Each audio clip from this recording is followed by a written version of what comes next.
Good morning student. Class 9th के लिए आज चैप्टर है यमराज की दिशा, जिसके शीर्षक हैं चंद्रकांत देवताले। तो पहले इसमें हम कवि परिचय को समझ लें। चंद्रकांत देवताले का जन्म 1936 ईस्वी में जलखेड़ा गांव में हुआ था। जिला बैतूल मध्य प्रदेश में स्थित है। उच्च शिक्षा इनकी इंदौर से हुई थी तथा पीएचडी सागर विश्वविद्यालय सागर से। साठोत्तरी हिंदी कविता के प्रमुख हस्ताक्षर देवताले जी उच्च शिक्षा में अध्यापन कार्य से संबद्ध रहे। देवताले जी की प्रमुख कृतियाँ इस प्रकार हैं: हड्डियों में छिपा ज्वर, दीवारों पर खून से लकड़बग्घा हंस रहा, भूखंड तप रहा, पत्थर की बेंच, इतनी पत्थर रोशनी, उजाड़ में संग्रहालय आदि उनकी प्रमुख कृतियाँ हैं। देवताले जी अनेक पुरस्कारों से सम्मानित हुए। माखनलाल चतुर्वेदी पुरस्कार, मध्य प्रदेश शासन का शिखर सम्मान। उनकी कविताओं के अनुवाद प्रायः सभी भारतीय भाषाओं में हैं और कई विदेशी भाषा में भी हुए हैं। ऐसा माना जाता है कि देवताले जी गांव, कस्बों और निम्न वर्गों में अपनी जिंदगी जिए हैं। उन्हें मानव जीवन में अपनी विविधताओं और विडंबनाओं के साथ अपने जीवन को उपस्थित किया है। कवि में जहाँ व्यवस्था की क्रूरता के खिलाफ गुस्सा है, वहीं मानवीय प्रेम भाव भी दिखते हैं। वह अपनी बात सीधे और माड़क ढंग से कहते हैं। कविता की भाषा में अत्यंत पारदर्शिता और एक विरल संगीतात्मकता दिखाई देती है। यह इनकी कविता की विशेषता है। इन्होंने सामाजिक विडंबना को कविता में संकलित किया है। इन्होंने कविता के माध्यम से विकास की खतरनाक दिशा की ओर संकेत किया है कि हमारे देश और समाज में जो विकास की दिशा दिख रही है, वह खतरे से खाली नहीं है। विकास की ओर इशारा करते हुए उन्होंने खतरा को दर्शाया है। वे कहना चाह रहे हैं कि जीवन विरोधी ताकत जो है वह हमारे चारों ओर स्थित है, चारों ओर यत्र तत्र फैली है। जीवन के दुख दर्द के बीच जीती माँ, यानी माँ अपने बच्चों की रक्षा के लिए चाहे जितने भी संकट हो, सबको उठाने के लिए तैयार रहती हैं। तो यहाँ धरती माँ से इसकी तुलना की गई है कि ये हमारी धरती माँ जो हैं, हमारे चारों तरफ संकट की दिशा को झेलते हुए अपने जीव जंतुओं को बचाने की प्रयास में लगी है।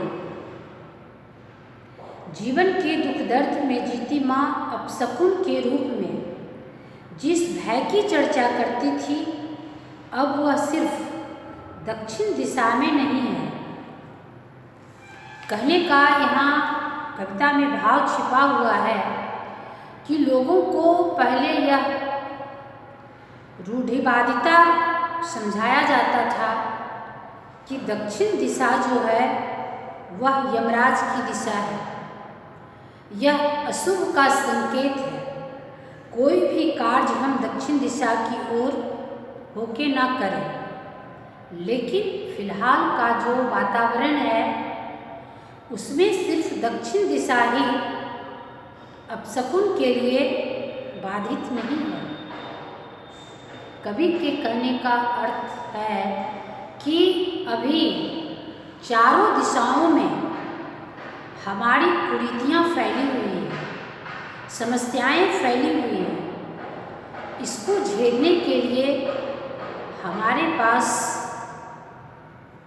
अपनी क्षमता का होना आवश्यक है, अपनी बुद्धि और विवेक का होना आवश्यक है।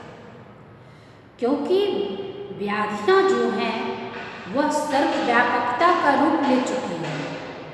सभी तरफ फैलते विध्वंस, हिंसा और मृत्यु के चिन्ह की ओर इंगित करके कवि इस चुनौती के सामने खड़ा होने का मौन आह्वान करता है कि आपके जीने के लिए हर तरफ चुनौतियाँ ही चुनौतियाँ हैं।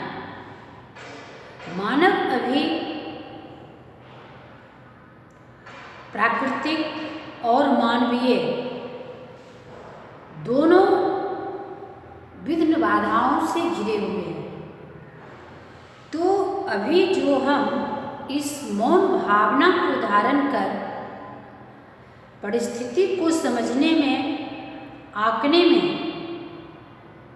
अपनी जिम्मेदारी, अपना कर्तव्य न समझेंगे तो हो सकता है हमारे सामने वह कभी विकट समस्या बन के खड़े होंगे। इस कविता का जो शीर्षक है यमराज की दिशा, यानी यमराज की दिशा संकट की ओर आगाह करता है कि इस दिशा में संकट छाए हुए हैं।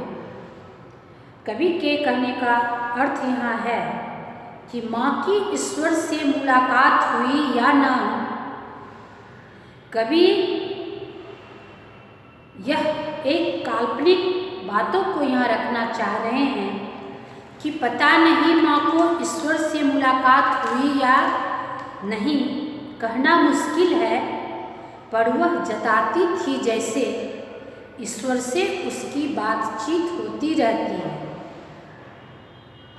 और उससे प्राप्त सलाहों के अनुसार जिंदगी जीने और दुख बर्दाश्त करने के रास्ते खोज लेती है।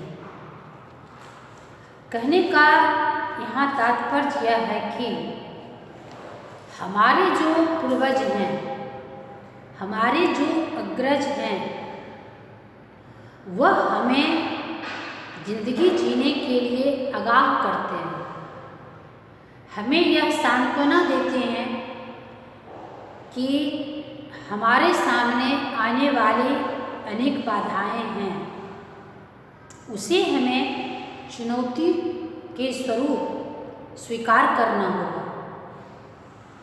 तो पता नहीं शायद उस चुनौती को वह पार कर चुके हैं या नहीं, उस बाधाओं को वो झेल चुके हैं या नहीं, लेकिन हमारे सामने जो वो प्रस्ताव रखे हैं इससे यह पता चलता है कि शायद मेरी माँ की मुलाकात भगवान से हुई है और वह हकीकत भरी बातों को हमारे सामने रखकर हमें जिंदगी जीने की सलाह दे रहे हैं। इस कविता के माध्यम से जिंदगी जीने की सलाह जो है वह एक चुनौती स्वरूप है कि प्राकृतिक आपदाओं को झेलते हुए मनुष्य के सामने अनेक मानवीय बाधाएं भी सामने खड़ी है। माँ ने एक बार मुझसे कहा था, दक्षिण की तरफ पैर करके मत सोना, वह मृत्यु की दिशा है और यमराज को क्रुद्ध करना बुद्धिमानी की बात नहीं। अब यहाँ कहने का अर्थ यह है कि अगर हम अपने चुनौतियों को स्वीकार करते हैं, अगर अपने दुश्मन की बातों को पहले से आंक लेते हैं और उस ओर से हम अपने बचाव के लिए अपनी चुनौती को स्वीकार नहीं करते हैं, तो शायद वह हमारे सामने समस्या बनकर खड़ी हो सकती है। इसलिए समय के रहते हुए परिस्थितियों को समझने की कोशिश करना ही हमारी बुद्धिमानी की परख होगी। कविता के शेष भाग में अन्य बातों को स्पष्ट कर बताया जाएगा। धन्यवाद।